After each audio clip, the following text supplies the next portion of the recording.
Okay, hey everyone. So in this call, I'm going to be doing a demo of CBB Analytics. And to outline this call, I'm going to use the first 5 minutes to walk through navigation of the site. So like what's on the site, how do we typically hop around the site, how do we get to the different sections? After that, I'm going to take 10 to 15 minutes to go through some of the high level features of the site, percentiles, splits, ranks, things that are, typically hard to find elsewhere.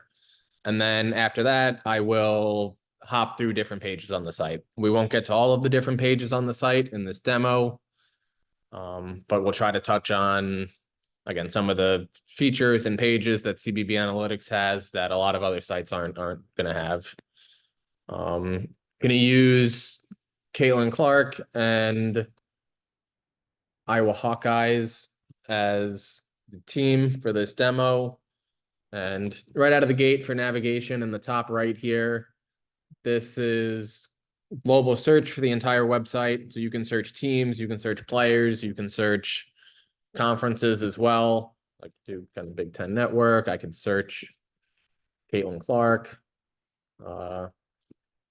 It's going to have the teams, players, and conferences for all of divisions 1, 2, and 3, men and women's. And so you might have to sift through a long list of options of different teams or players to find what you're looking for, but it's all going to be in here. Okay, so here we're on Iowa Hawkeyes. I call this a team section. These are different pages that we can click through. Right now we're on their overview page. I can click to their shooting page. All of these are going to be specific to the team, the Iowa Hawkeyes here. In addition to this team section, we have these for, again, every team in divisions 1, 2, and 3, men and women's. From the team section, we also have conference sections. So I can click on the Big Ten logo in the top right here, and this will bring me to a set of pages for the entire conference, where now instead of the specific team, it is teams in the conference, it is players in the conference, kind of game breakdowns in the conference, lineups, all for the entire conference. And even within the tables, I can click on team logos or player images or kind of the underlying player names. And now these will navigate us to a set of player pages where for the specific player, it's for Clark here, it's her overview, it's her shooting breakdown, her game recaps, her on-off numbers. These game cards here, we can use these to navigate to individual game breakdowns. So if I click on the Purdue logo here, it'll bring me to a game breakdown between Purdue and Iowa, where now we get a set of pages for the specific game, kind of the game overview. Player box is going to have the specific, not the specific, it's going to have the box score numbers for the different players in the game. Player PBP is going to have the stats that we dig out of the play-by-play data for the game. So scroll down in particular, we're going to have the shot charts for all the different players on both teams in the game. Other metrics that we kind of dig out of the play-by-play data, shooting by zone, foul drawing, shooting by shot clock. This lineup flow tab is going to have for the game kind of a table and a graph that visualize. It's not like I call them stints. Each row is a different lineup. So like each substitution will kind of generate a new row in this table.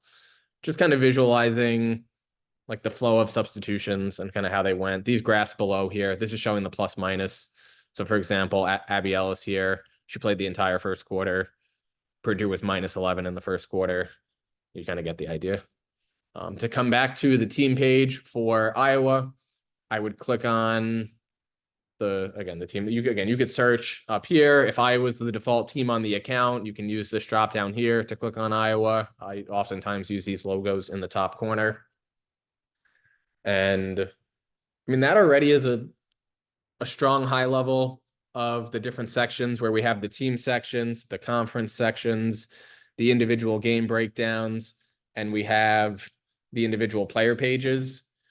There are additional sections in the stats and tools drop downs. If I click stats overview, this will bring me to a landing page with kind of links to 6 additional sections on the site. For example, division leaderboards. These are kind of as the name entails, our full D1 leaderboards, where, very similar set of pages to the conference and the team sections, but now it's going to be for all teams in Division One, all players in Division One, kind of game breakdowns across all Division One lineups, and even the on-off leaderboards for full Division One.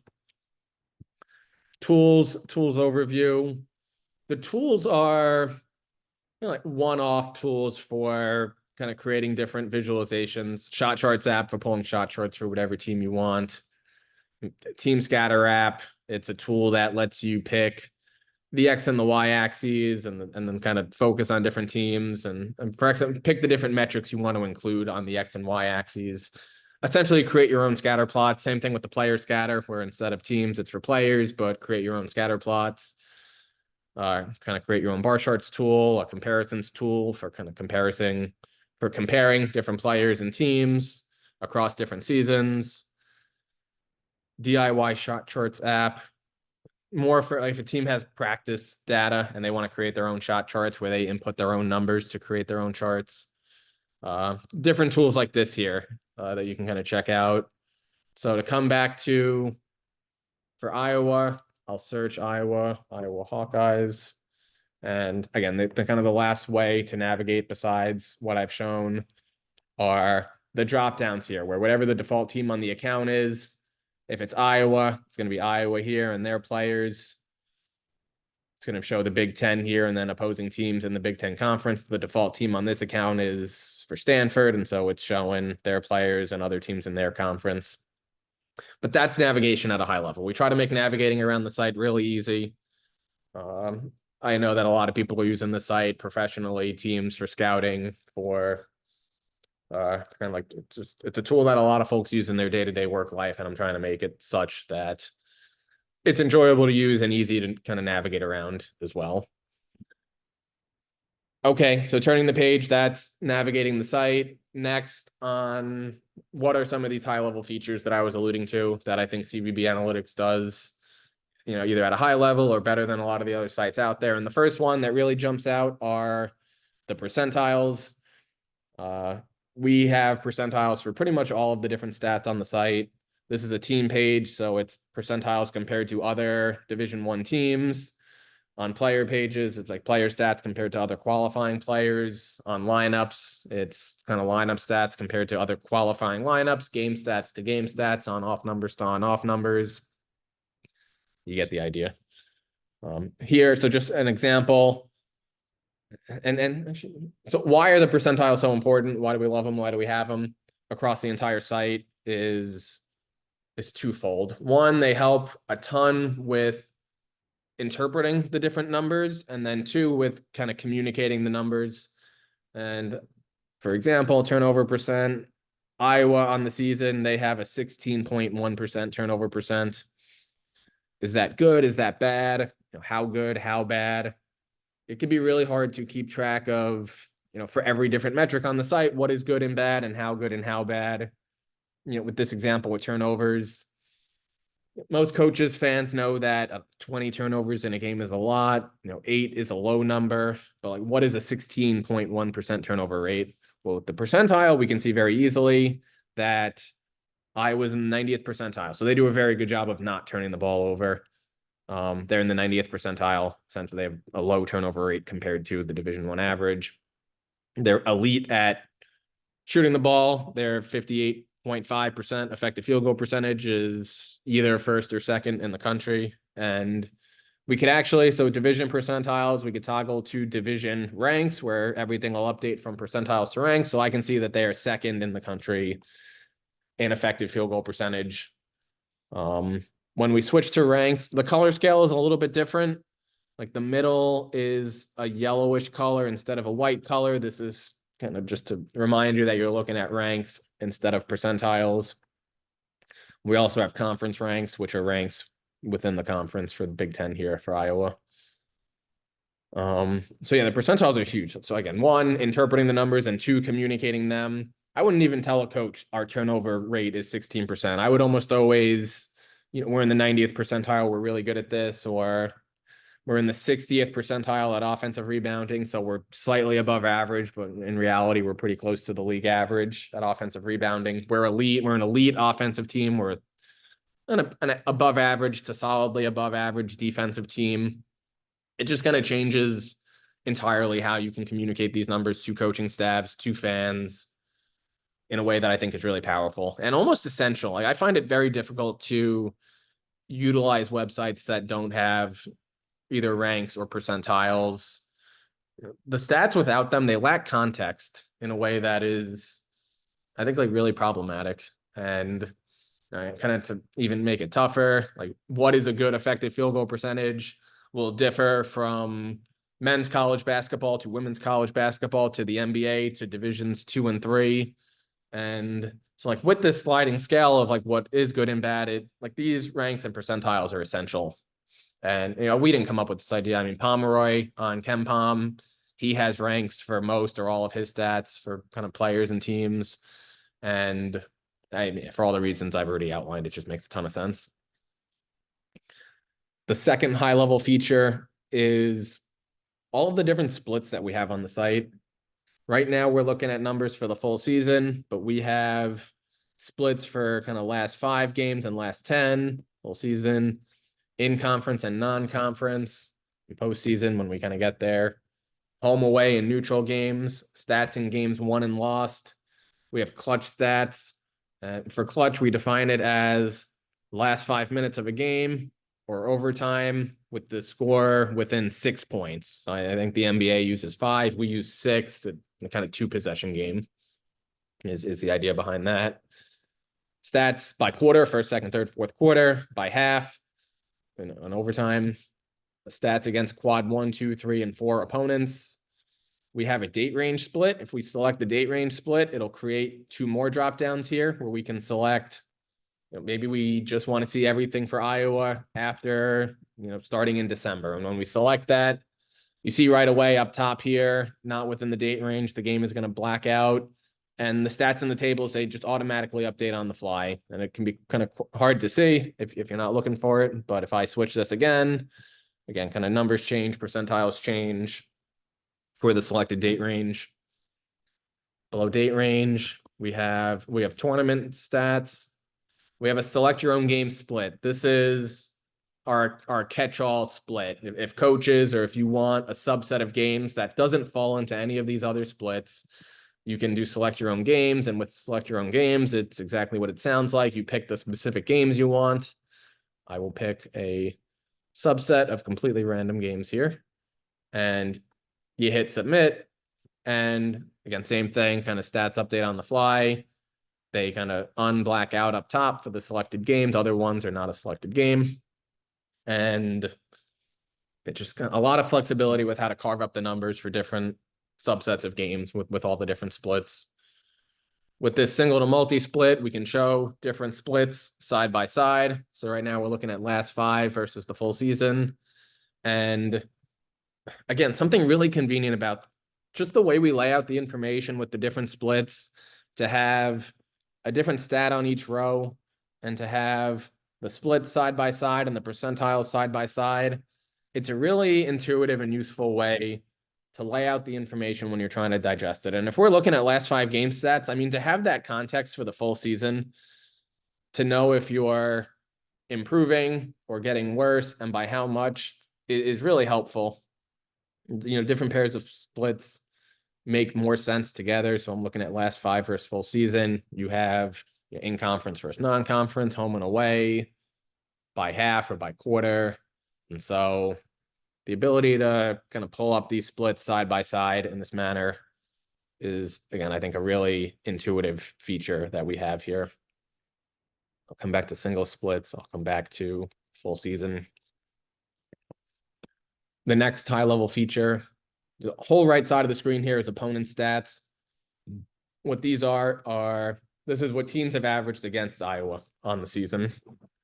And the whole idea behind opponent stats is pretty simple, where we're trying to provide more on the defensive side of the ball, essentially. In basketball and kind of basketball stats, there's not a whole lot of defensive metrics.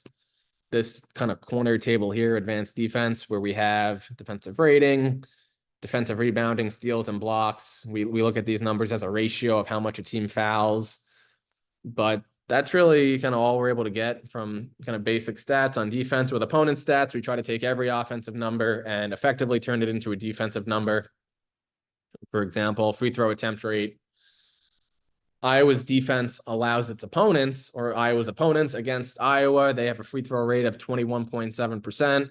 The metric, as you can see in the tooltip here, is just free throw attempts divided by field goal attempts.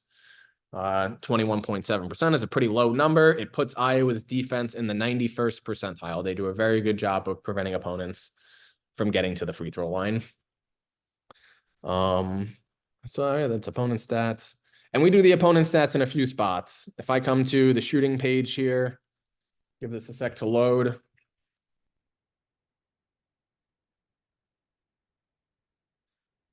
Top of it, offensive shooting profile. Skipping for a moment the contents of the page, I just want to showcase that we have the exact same mirror image on the defensive side of the ball, where now this is how opponents have shot against Iowa on the season. Their shot charts, their kind of heat map, their shooting by zone shot charts. Again, whole idea is to, just more information for coaches and fans to look at on the defensive side of the ball for assessing team defense. Actually, a quick note on these shot charts, because it does come up often.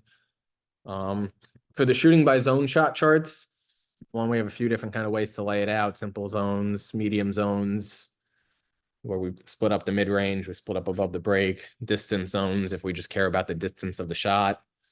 But just for simple zones, the reason we have the two shot charts side by side here, it's not something I've seen really any other sites do, but the idea is that the left side is efficiency, so it's field goal percentage, how well does Iowa shoot from each zone, and the right side is frequency. It's percentage of shots in each zone. Essentially, where does Iowa get their shots from? Iowa hits about 39% of their shots on above the break threes.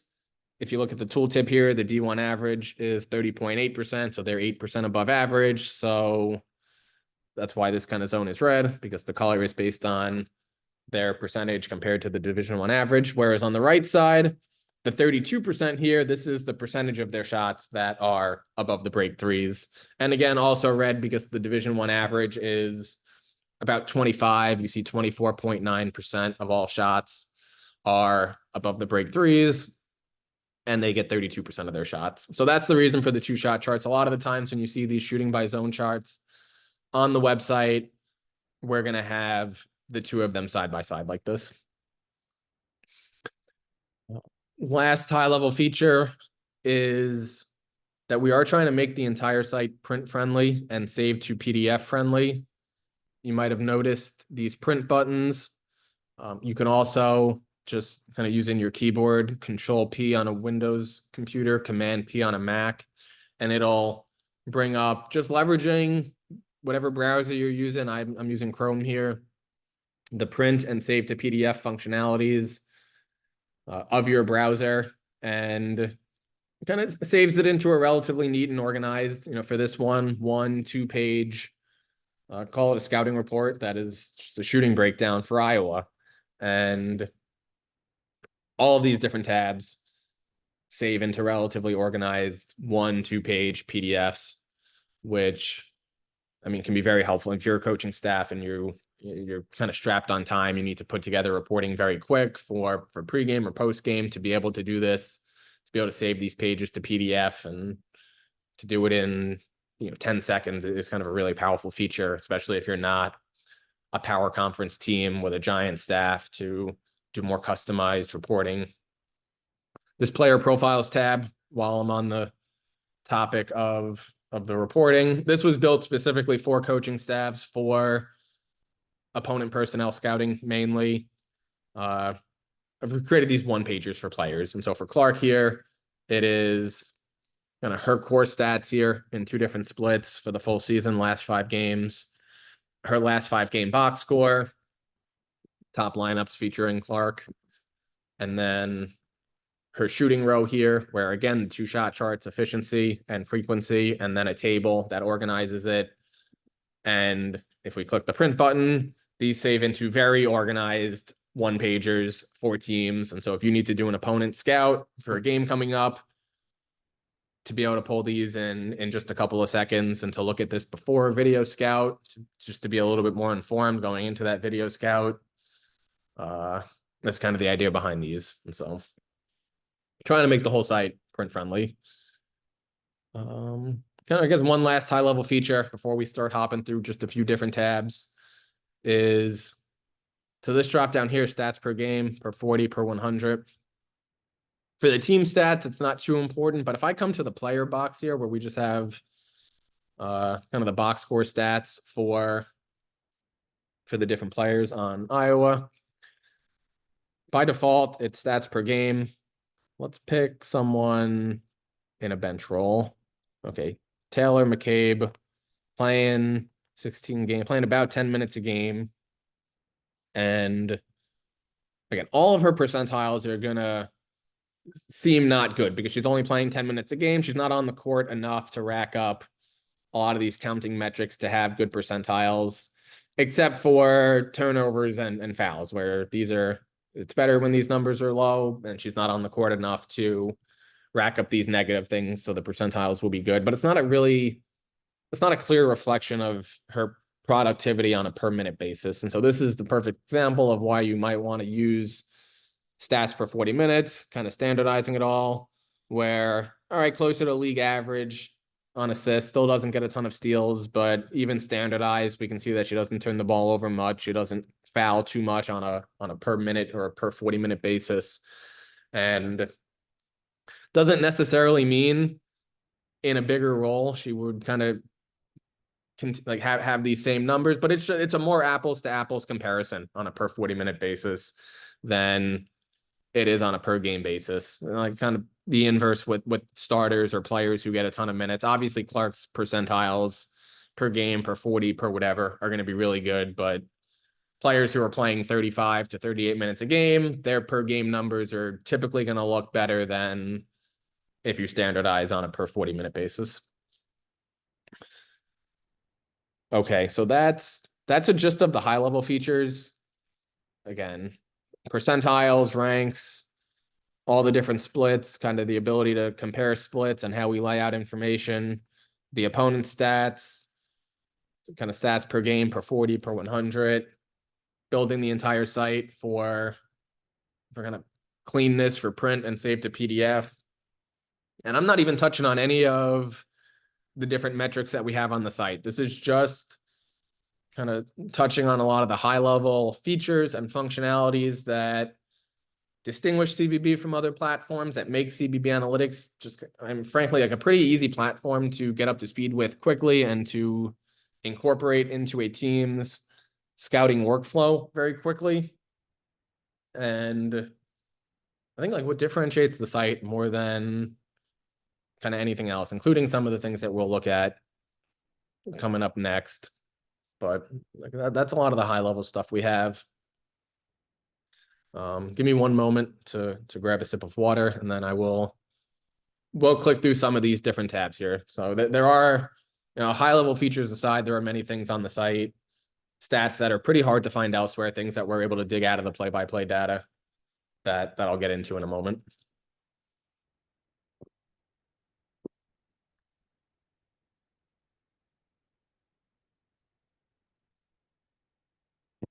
Actually, before I do that, a quick aside on the data for the website. So if I scroll down to the bottom here, I move this to the right side.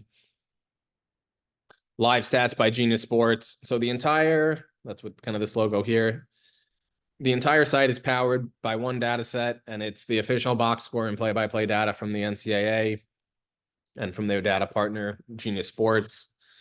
So each day we pull in the data, again, for all of divisions 1, 2, and 3, men and women's. We pull, once the games are completed, our pipelines run daily overnight, so we ingest all the data, and it's all coming kind of from there. And that's why you, like a lot of these different tabs, you'll see player box, player PBP, player box. These are the metrics that we're able to dig out of the box score, kind of your more standard stuff, where it's again, traditional box, traditional shooting. Even these, like these are, I get perceived as more advanced stats than these offensive stats here, but everything here we're able to derive from all of the basic numbers in the box score. True shooting is just a combination of, field goal and free throw attempts and makes, and usage is a combination of those plus turnovers. And so it's these are our box score derived metrics, whereas PBP, player PBP, these are metrics, as kind of the acronym indicate. PBP is an acronym for play-by-play, if that wasn't clear. And these are stats that are derived from the play-by-play data. And to showcase kind of some of the stats in here, let me come back to the conference section, Big Ten. Let me click on the player PBP tab over here. And the first thing I'll do before hopping through some of these tables is I'm going to switch from stats per game to stat totals. This is going to take the per game columns and replace them with raw counting columns. I find that it's sometimes easier to digest the information in the tables using stat totals, especially for these big tables with conference and division leaderboards.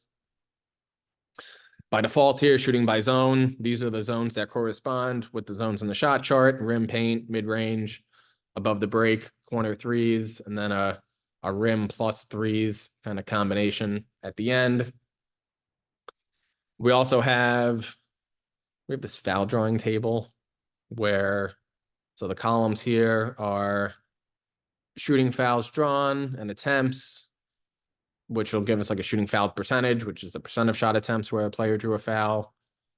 Same thing for just 2-pointers, for just 3-pointers. We have and ones. So we can see who's leading the conference in and ones. We have floor fouls drawn. And then on the defensive side of the ball, we have charges drawn. So this is like actually a player sacrificing their body to take a charge. And in the box score, this really boils down to just one number, which is free throw attempts. And it doesn't even capture that exactly, because you don't always go to the free throw line when you draw a charge, or you by definition, you don't go when you get a floor foul unless they're in the penalty. But I mean, this is information that is available in the play-by-play data, and I think it's pretty intuitive stuff. And so we dig it out of the data and turn it into metrics, and we've created this foul drawing table. We also have an assisted and unassisted shooting table where we can sort. And actually, a quick comment on these tables, probably not immediately obvious. Can click on any, well, one, we can hover over a column to get same kind of tooltip that's an in-text description of the metric. By default, we're sorting by minutes played here. And you can tell that we're sorting by minutes because of the blue underline under the column name. Can click on a column to sort by that column. So if I want to see who has the lowest assisted percentage on threes, I can click it. Oh, but we have a lot of players that just haven't taken any. So I could do a minimum of 5 unassisted threes. Actually, not many players even have that. But of the players that have 5 unassisted threes, Mia Petticord, lowest assisted percentage in the conference. On overall unassisted threes, kind of perhaps unsurprisingly, Clark is number 1. I believe she's number 1 in the entire country as well.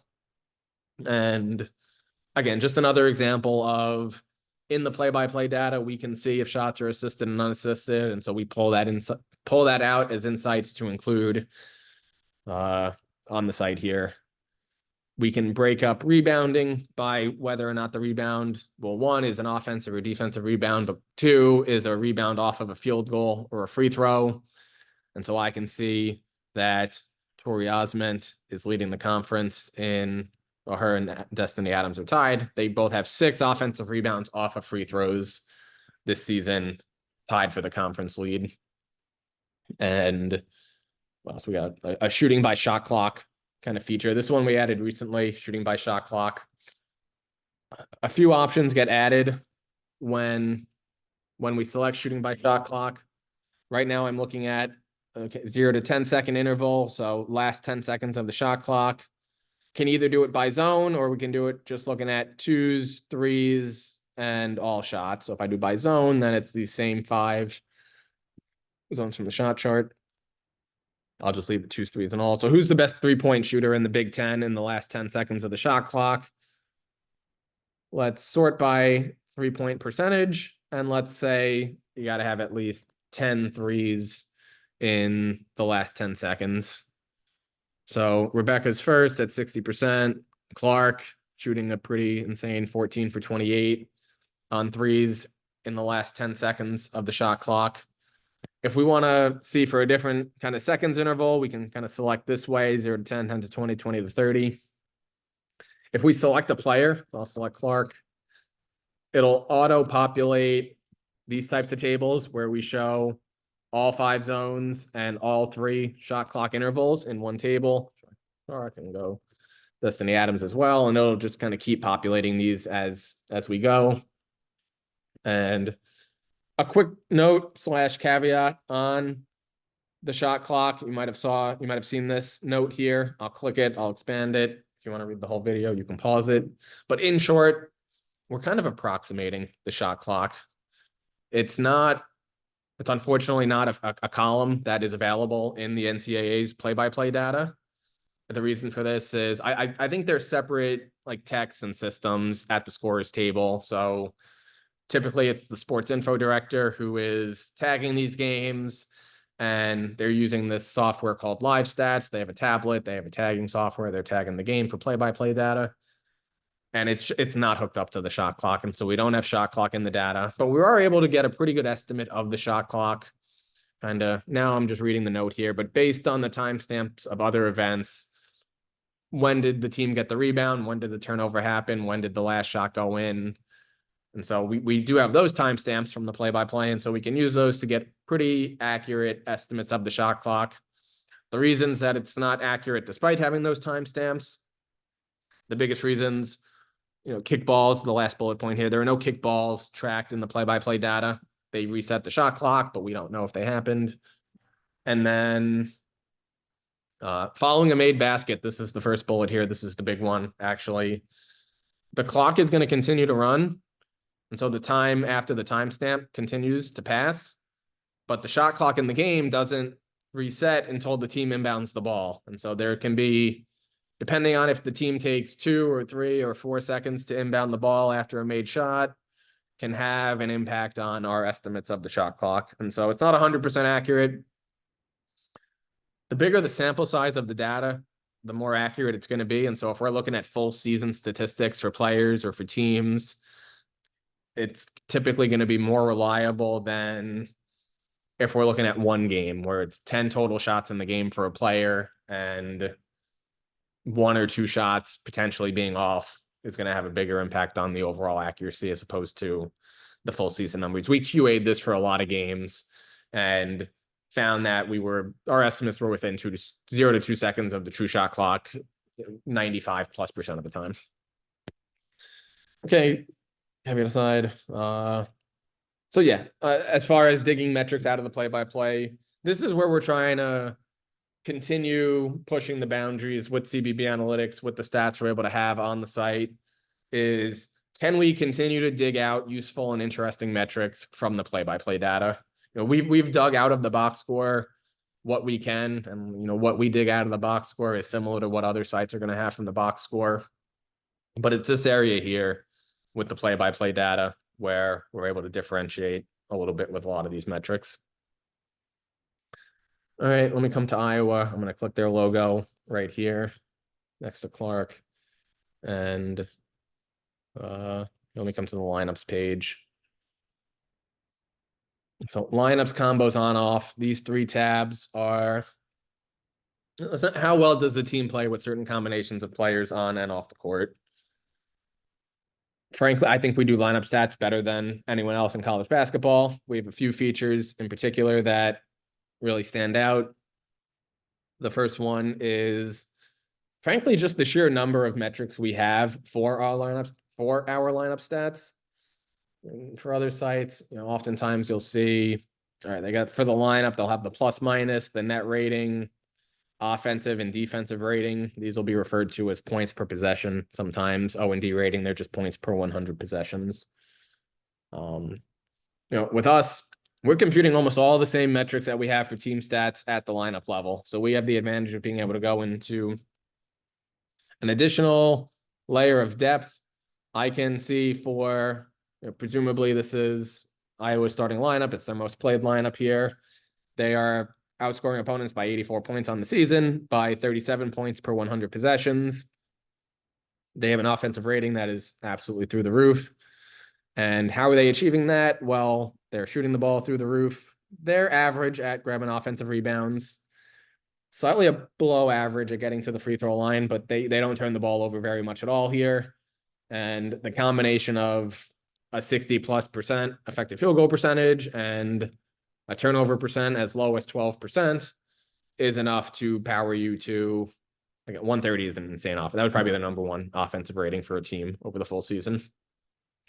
Defensive side of the ball, their starters are kind of league average on defense, average in just a lot of different areas. They do a pretty good job of preventing opponents from getting to the free throw line. But other than that, average at preventing opponent effective field goal percentage, average at preventing opponent offensive rebounds, average at forcing opponent turnovers. 4 factors. We got traditional shooting numbers, traditional box score numbers, offensive, defensive, shooting by zone by lineups. We also have the ability to look at, instead of 5-player combos, 4, 3, 2-player combos. And these can be really nice in particular because the sample sizes are going to be bigger. If I come back to 5-player combos, Iowa's got 2 lineups with more than 45 minutes, 3 lineups with more than 31 minutes. When we do 3, 4-player combos, just kind of by definition, any combination of 4 players is playing more than any combination of 5. And so the minutes are going to be higher. And for coaches that are asking the questions of, so, which 2, 3, 4 players are playing best together, this is kind of tailor-made for that. Can also filter for certain players on court. So if I come back to 5-player and I search for Clark, it's going to automatically filter through the lineups. All these lineups have her because we put her in here. The totals row at the top is going to automatically update for the totals in only lineups that are featuring Clark. And so, yeah, like these are our lineups. This is our lineups tool. Our combos tool, I mean, this one's really neat. Let me throw some names in here. We'll go Caitlin Clark, and we'll just leave Clark for now. As you select players in this table, what'll happen is it'll automatically compute, sort by minutes. It'll automatically compute every combination of the players on and off court together. Here, let me pick some different players that have, who's their starters? Davis, Marshall, Clark. Okay. Clark, Davis, Marshall. So I picked 3 of their starters. It, by default, it sorts by net rating. Let me sort by minutes played here. For these 3 players, the most common by minutes played combination is all 3 of them on court. With all 3 of them on court, they are plus 205 in 300 minutes. They're plus 35 per 100 possessions. And again, same tables, kind of same set of stats that we just saw in the lineups tab. But we're going to do this for every combination of these players on and off court. So second row is Clark, with just Davis off court, Clark and Marshall on court in those 157 minutes. Here are the numbers. And again, a really useful tool for coaches who are kind of asking the questions like, how should we stagger certain players? How are we, like, with a certain player off court? Are we getting killed? Are we surviving? Like, so something that could be useful for coaches who are thinking about lineup patterns and kind of staggering of their different players. And I just selected 3 random players here for Iowa, but coaches are going to have a better sense for the types of players that they're considering staggering or playing together to get a sense for making those decisions. So that's the combos tab. And I think actually I'll do 1 or 2 more tabs and then I'll kind of end the demo here. The on-off numbers, and again, similar to lineups and combos, I think we do a really good job with the on-off numbers. Difference in team on-off differential, stats for the player on court, stats with the player off court. These add 2 more tables below here. So if we take a look at, let's sort all 3 of these by minutes on court really quick. On. Team stats with the players on court. With Caitlin Clark on court, Iowa's got a net rating of plus 36, 123 O rating, 87 D rating. With her off court, Iowa's got a net rating of plus 8. This is their O rating. This is their D rating. The difference between the numbers with the player on court and with the player off court are the difference. That's the first table here. So in this case, Iowa is 28 points per 100 possessions better with Caitlin Clark on versus off court. They're 19.6 points per 100 possessions better on offense, and they keep opponents almost 9 points fewer per 100 on defense. So unsurprisingly, Clark has a pretty monster impact on both sides of the ball for Iowa. And this on-off tab, we're looking at all these numbers for the entire team. If I wanted to do a zoom in on a specific player, I can click on Clark. I can come to her on-off tab here and take it a second to digest it. It is a, I don't hide that it feels like a wall of tables here. But if we just zoom into the first table in the top left, this is going to have the exact same information that we were just kind of looking at. O rating with her on court, with her off court, and the on-off differential. So like one thing that kind of jumps out here is with her on court, they kind of only get to the free throw line at an average rate. With her off court, they get to the free throw line a ton, and that's probably baked into Iowa's strategy. When Clark's not on the court, they're probably telling their players, go to the rim, try to get to the line. You're just trying to like almost kill time in the minutes when Clark's not playing. Also, when you take a ton of above the break threes, it's not really a shot where you're going to draw a lot of fouls. So this number does make some sense. They do way better at not turning the ball over when Clark is on the court. They even do better at grabbing offensive boards when Clark is on the court. That might be because her deep threes, on deep threes, the rebounds, a little bit more variance, and offensive rebounding rates are oftentimes higher on those shots. So yeah, it's a pretty big deep dive into the on-off numbers here.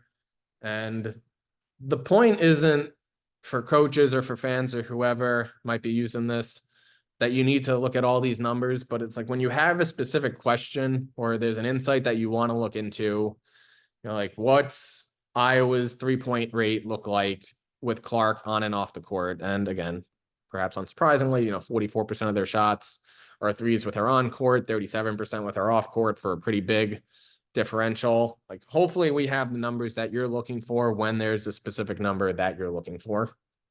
And I mean, that's kind of the whole purpose of the level of depth that we have in the site, is it for it to be this like really good resource with a ton of numbers to answer as many questions as possible for coaches, for whoever's using the site. We come back to Iowa here. And actually, I think this is a good spot to kind of end the demo on. If you have any questions, you want to reach out to trial the website, you can email me at nick@cbbanalytics.com. You can text me at 516-216-9085. I'm very responsive by email and text. And I hope you found this demo helpful. The best reason for watching this is that, when getting started on CBB analytics, there is a bit of a learning curve. I mean, this is the case for any new kind of tech platform or, scouting platform for coaching staffs. There's always going to be a learning curve. And I think this video, you've gotten to this point, the video should help quite a bit with accelerating that learning curve. I think if you've watched this whole video, you've probably got a pretty good sense of the site now to get started. And yes, I appreciate you for taking the time, and I look forward to hearing from anyone who may have any questions that I can help with.